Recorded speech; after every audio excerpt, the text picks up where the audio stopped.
Japan সাগরে Russia ও চীনের যৌথ বিমান মহড়ার পর থেকে শঙ্কিত যুক্তরাষ্ট্র, কারণ এই মহড়ার মাধ্যমে প্রথমবারের মতো আকাশে বেইজিংয়ের নতুন বোমারু বিমান H-6N-কে দেখল বিশ্ববাসী।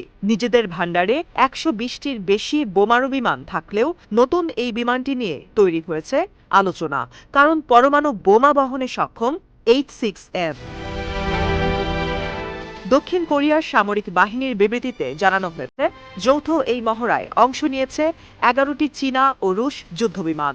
বেইজিংয়ের H-6N এর পাশাপাশি ছিল পরমাণু বোমা বহনে সক্ষম মস্কোর Tu-95MS।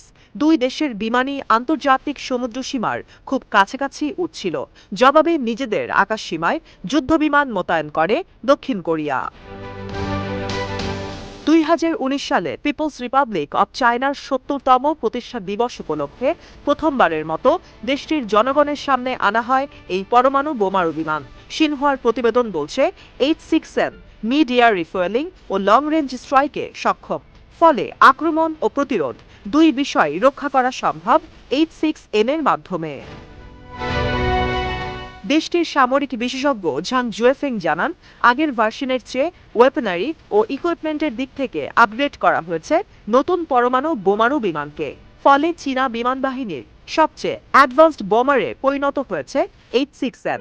এদিকে রাশিয়ার Tu-95 এর মতো চীনা বিমানের একই স্ট্রাইক রেঞ্জ, তবে মস্কো পিছিয়ে আছে বেইজিংয়ের বোমারের রিফুয়েলিং সক্ষমতার দিক থেকে।